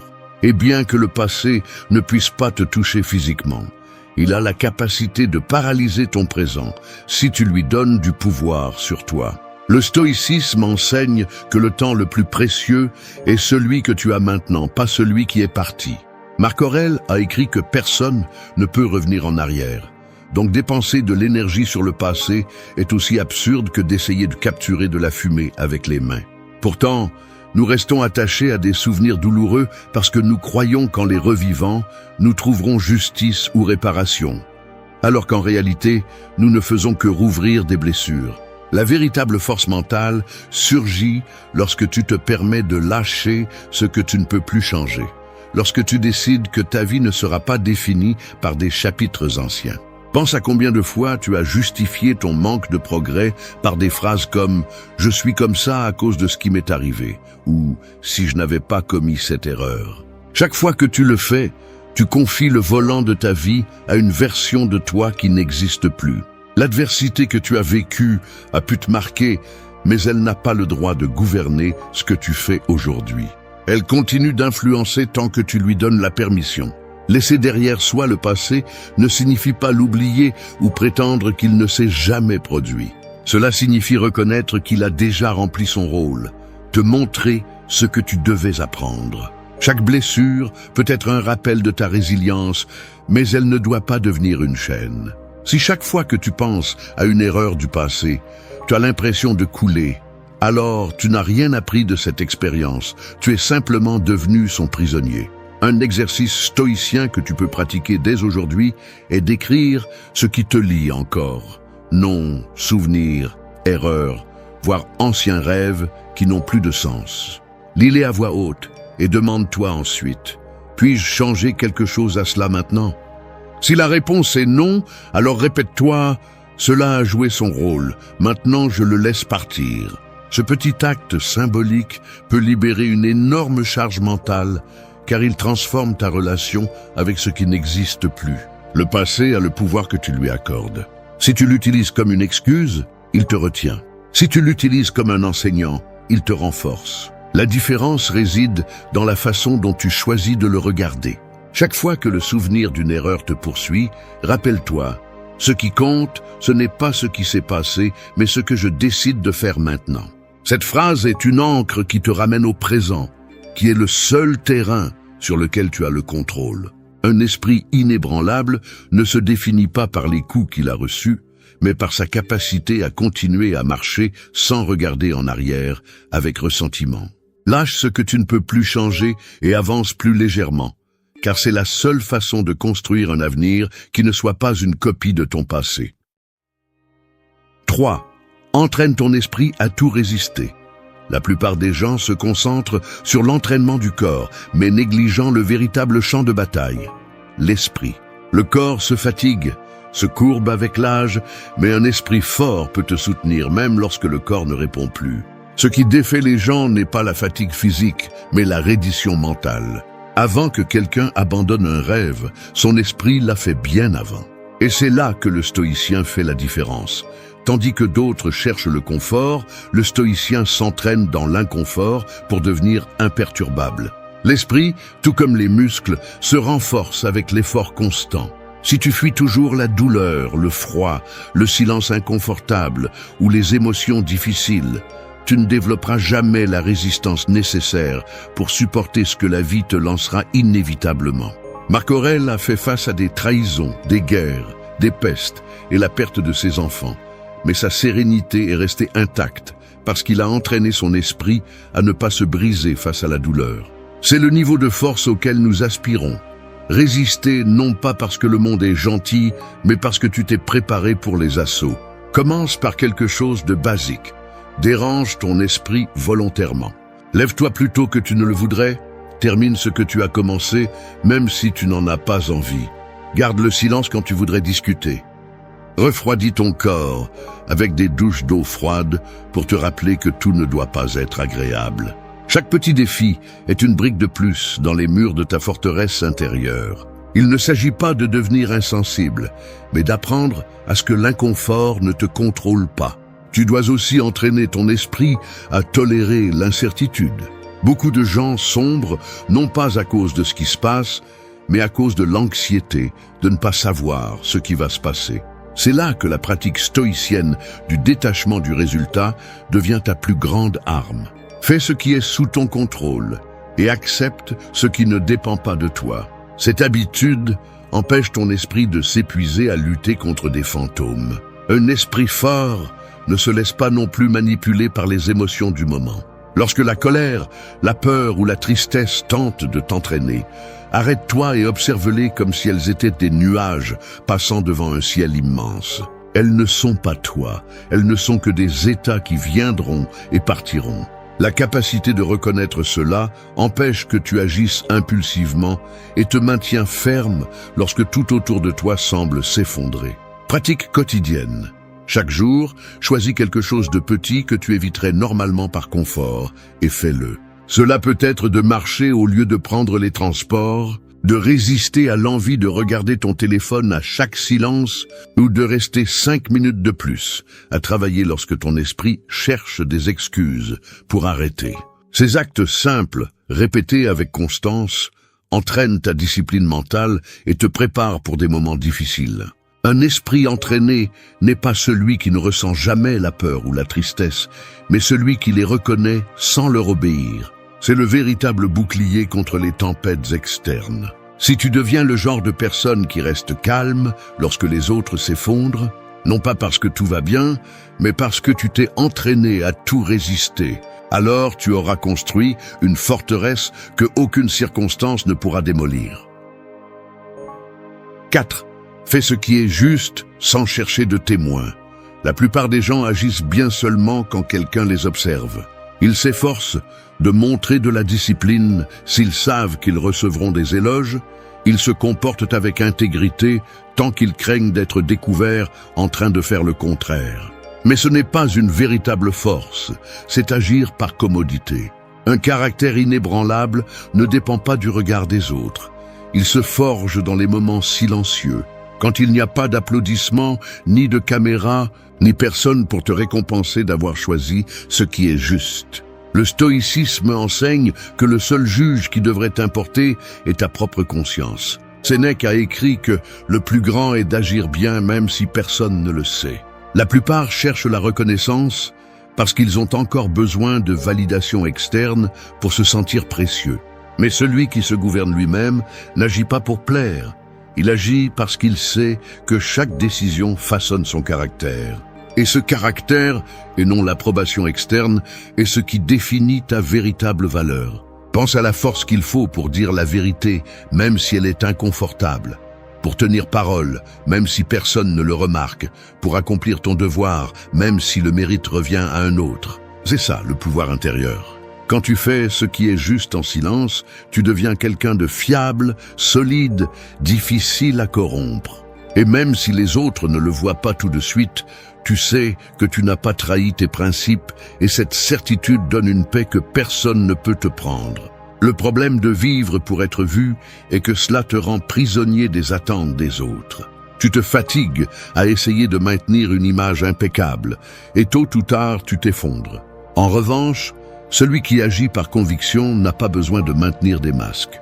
Il peut marcher calmement, sachant que ses actions sont cohérentes même quand il n'y a pas de spectateurs. Cette cohérence est une forme de liberté, et la liberté est un pilier de la force mentale. Pratiquer ce principe dans la vie quotidienne est plus simple qu'il n'y paraît, mais cela demande de la discipline. Fais l'effort d'être ponctuel même si personne ne le valorise, de respecter tes engagements même si la récompense est invisible, de dire non à ce qui trahit tes valeurs, même si personne d'autre ne proteste. Commence par des gestes simples, rendre ce qui ne t'appartient pas, admettre des erreurs sans chercher d'excuses, ne pas parler mal des autres même si les autres le font. Chaque action silencieuse d'intégrité est une brique qui renforce le mur de ton esprit. Le véritable pouvoir n'est pas d'être admiré, mais de vivre sans peur d'être découvert, parce que tu n'as rien à cacher. Quand tu agis avec droiture, même dans l'invisible, tu gagnes une confiance interne que ni la critique ni la calomnie ne peuvent briser. C'est ce type de force qui distingue ceux qui prétendent être fermes de ceux qui le sont vraiment. Fais ce qui est juste, même s'il n'y a pas d'applaudissements, même si on te traite de naïf, même si on te taxe d'exagéré. Parce que lorsque le monde essaiera de te tenter ou de te démolir, ton esprit se souviendra que tu n'as pas agi pour l'applaudissement, mais par principe. Et une vie guidée par des principes est une vie impossible à briser. 5. Réfléchis avant de réagir. La plupart des gens se perdent dans leur premier élan.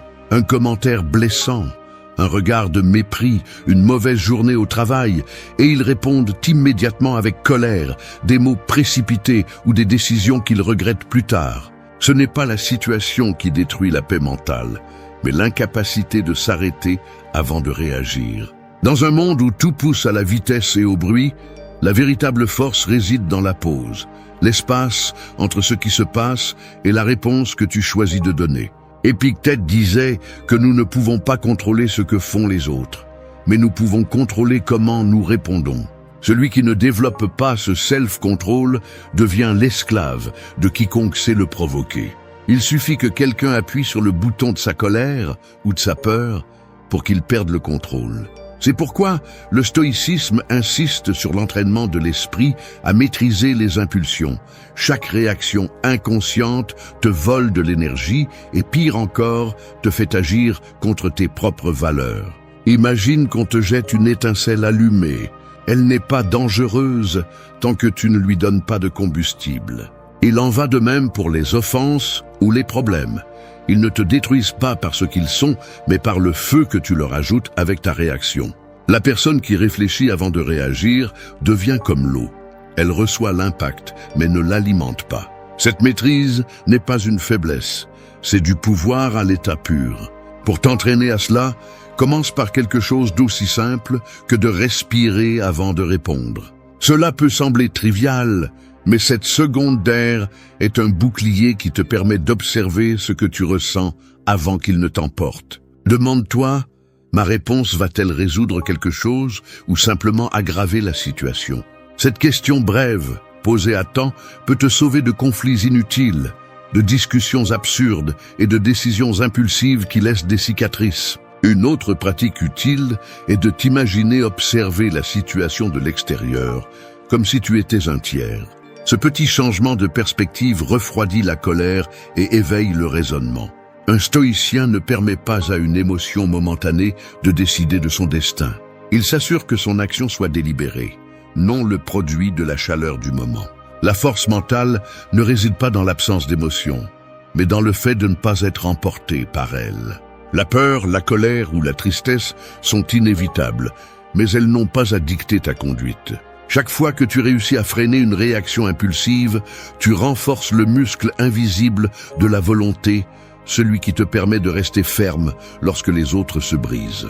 Dans la vie quotidienne, cela peut signifier se taire face à une provocation, reporter un message que tu voulais envoyer avec colère, ou choisir de ne pas répondre immédiatement à une critique injuste. Ces petits actes de contrôle, répétés jour après jour, font de toi quelqu'un de plus fort que toute provocation externe. Un esprit inébranlable n'est pas celui qui ne se met jamais en colère, mais celui qui peut se mettre en colère sans perdre son sang-froid. Lorsque tu apprends à réfléchir avant de réagir, tu découvres que beaucoup de batailles sont gagnées en ne les combattant pas. C'est là le véritable triomphe du self-control, vaincre le chaos, sans dépenser d'énergie inutile. 6. Transforme l'adversité en allié. Chaque personne, tôt ou tard, se trouve confrontée à des situations qui semblent impossibles à surmonter. La perte d'un être cher, une trahison inattendue, l'échec d'un projet pour lequel vous avez tout donné. Il est habituel de se demander pourquoi le monde semble être contre vous, de tomber dans la plainte ou de se rendre face à la douleur.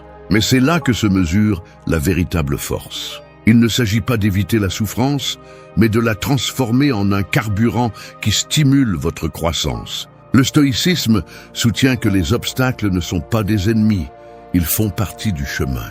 Marc Aurèle a écrit que ce qui se met en travers du chemin devient le chemin.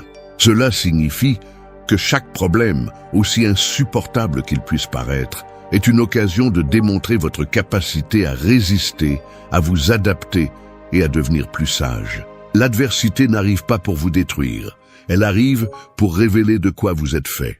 L'erreur la plus courante est de penser que la vie devrait être juste ou facile. Cette attente ne provoque que frustration et affaiblit le caractère. Le monde ne promet ni confort ni équilibre, mais il offre toujours des leçons. Lorsque vous faites face à la douleur en vous demandant « Pourquoi moi ?», vous devenez une victime.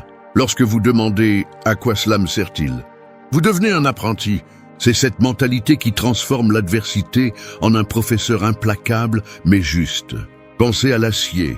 Il est forgé par le feu et les coups, pas par les caresses. Il en va de même pour le caractère.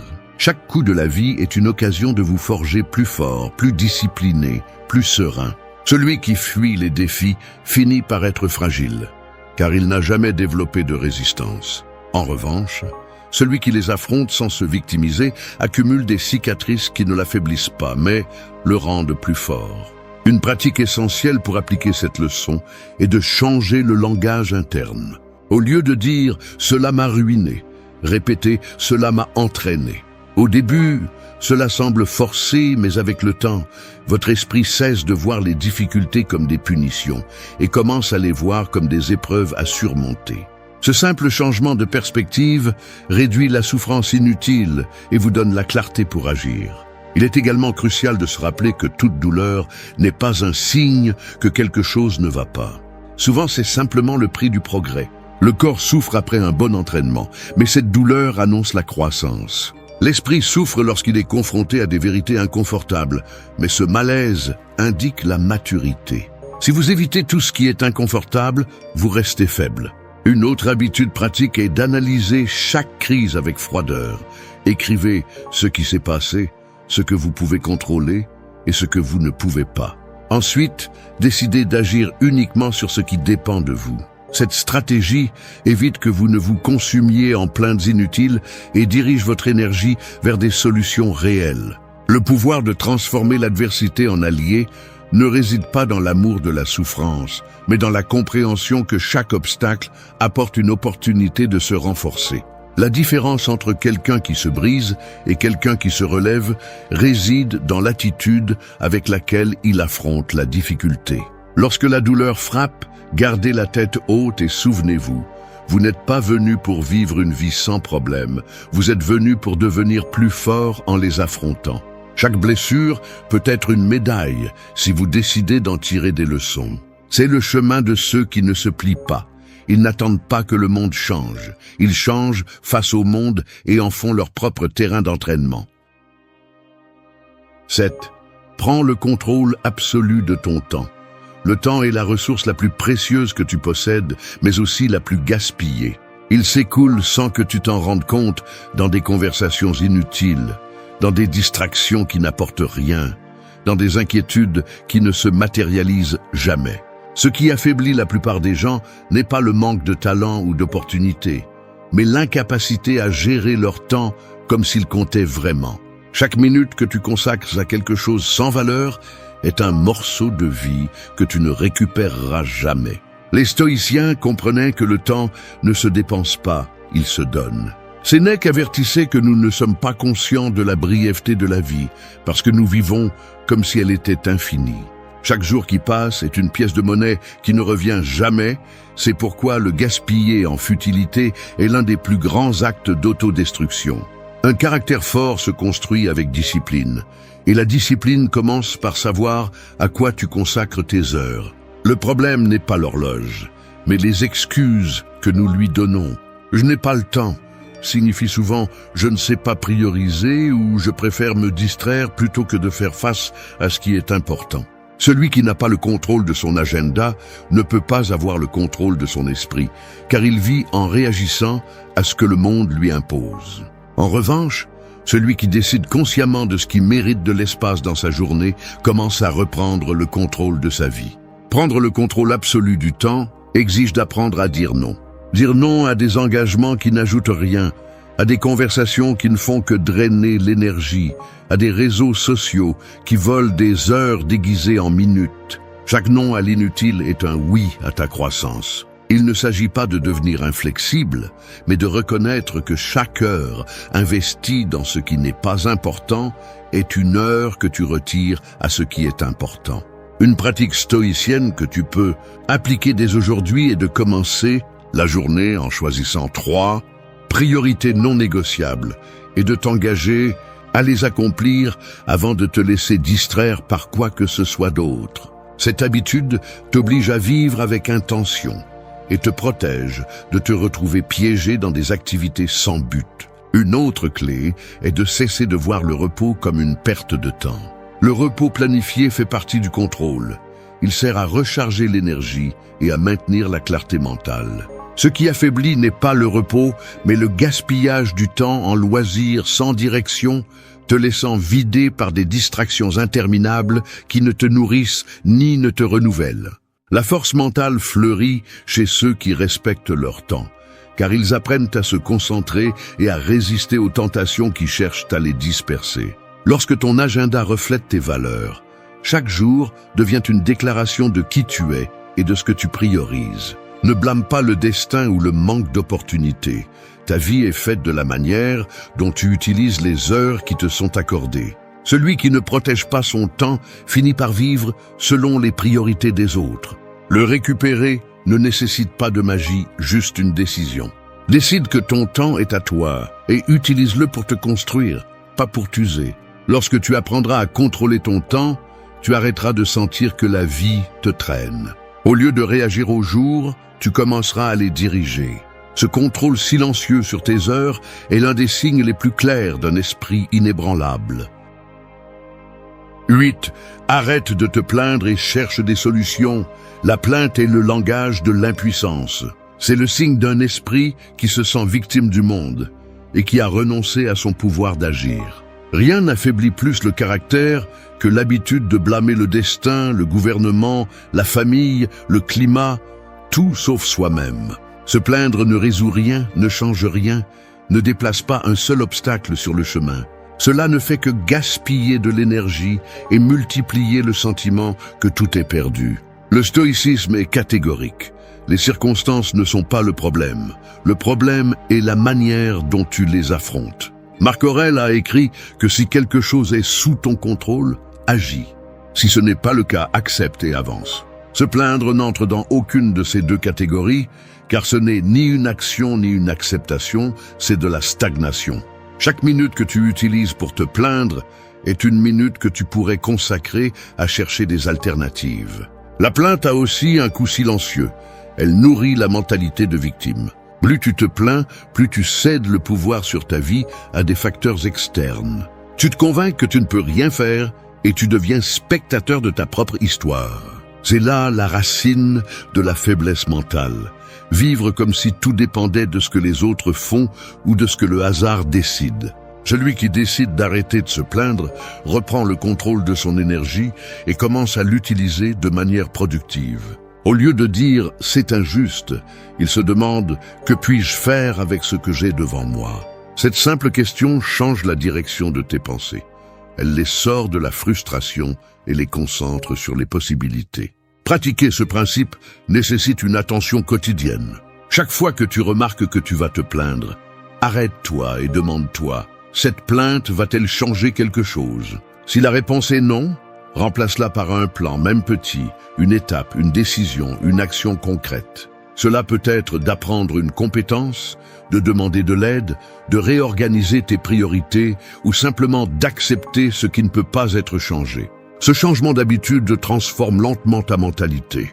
Un autre aspect important est de t'entourer de personnes qui évitent également la plainte vide. L'environnement influence plus que nous le pensons.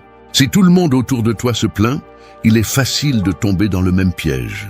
Cherche des conversations qui tournent autour des solutions, pas des lamentations. Cette atmosphère te rappellera que l'accent doit être mis sur l'avancement, pas sur le fait de sombrer ensemble. Arrêter de se plaindre ne signifie pas ignorer les problèmes, ni prétendre que tout va bien. Cela signifie reconnaître que ta voix a plus de valeur quand elle propose que quand elle se lamente. Cela signifie choisir le rôle de protagoniste plutôt que de victime. Un esprit inébranlable ne perd pas de temps à crier sur le destin. Il agit même en silence, parce qu'il sait que la plainte ne soulage pas le fardeau ni n'ouvre de chemin. Chaque fois que tu choisis le silence actif de chercher des solutions plutôt que de te plaindre, tu durcis ton caractère et renforces ton contrôle sur la vie. La force ne se démontre pas par des mots de protestation, mais par des décisions qui transforment la réalité. Celui qui arrête de se plaindre, arrête de gaspiller son énergie et la dirige vers le seul endroit où elle peut faire la différence, ses propres actions. 9. La véritable grandeur réside dans la constance. Le monde admire les grandes réalisations, mais célèbre rarement l'effort silencieux qui les rend possibles.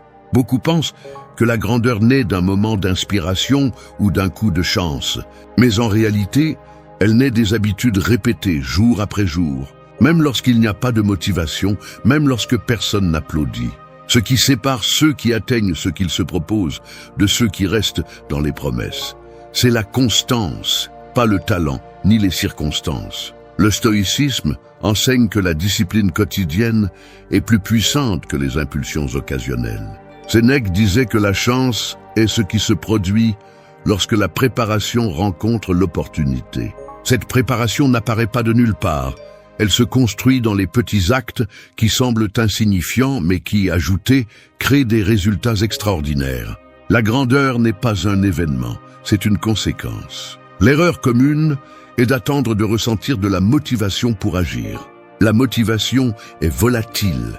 Elle apparaît lorsque tout semble facile et disparaît juste au moment où vous en avez le plus besoin. En dépendre, c'est comme essayer d'allumer un feu avec des étincelles de pluie. Cela ne dure pas assez longtemps pour maintenir la chaleur. Ce qui maintient la flamme du progrès, c'est la constance. Faire ce qui est nécessaire, même si vous n'en avez pas envie, même si vous êtes fatigué, même s'il semble qu'il n'y ait pas de progrès immédiat. Pensez à l'eau qui tombe sur la roche. Elle ne la brise pas par sa force, mais par sa persistance. Chaque goutte semble inutile, jusqu'à ce qu'avec le temps, elle transforme la pierre. Ainsi agit la constance dans le caractère et les objectifs. Elle ne produit pas de résultats instantanés, mais elle façonne tout sur son passage. Celui qui comprend cela cesse d'être obsédé par les résultats rapides et commence à apprécier le processus. Une pratique qui peut changer votre vie est de fixer de petits objectifs quotidiens et de les atteindre sans excuse. Il ne s'agit pas de vous promettre de grandes transformations du jour au lendemain, mais de gagner du terrain constamment. Si vous décidez de lire 20 pages chaque soir, de faire de l'exercice 30 minutes à l'aube ou d'écrire une idée chaque jour, cela semblera peu, mais au bout de quelques mois, vous remarquerez que ces actions ont accumulé un progrès immense. La constance implique également de résister à la tentation d'abandonner lorsque vous ne voyez pas de résultats immédiats. Beaucoup abandonnent juste avant que la discipline ne porte ses fruits parce qu'ils confondent lenteur avec échec. C'est là que la pensée stoïcienne intervient. Accepter que les changements précieux nécessitent du temps et que l'effort soutenu est un investissement, pas une perte. Un autre point clé est d'apprendre à vous pardonner pour les faux pas sans abandonner le chemin. La constance ne signifie pas la perfection. Elle signifie revenir sur la bonne voie chaque fois que vous déviez. Une erreur ne détruit pas votre progrès si vous décidez de reprendre le pas. Un esprit inébranlable ne se forme pas lors des jours faciles, mais lors de ceux où vous continuez malgré la fatigue et le manque d'enthousiasme. La véritable grandeur n'est pas explosive ni immédiate. Elle est silencieuse, patiente et ferme. Celui qui cultive la constance développe une force intérieure qui n'a pas besoin de démonstration. Elle parle par les résultats qu'elle accumule au fil du temps. La grandeur ne se mesure pas par les rêves que vous avez, mais par votre capacité à rester constant sur le chemin, peu importe la lenteur de votre progression. C'est le signe le plus clair d'une volonté qui ne se brise pas.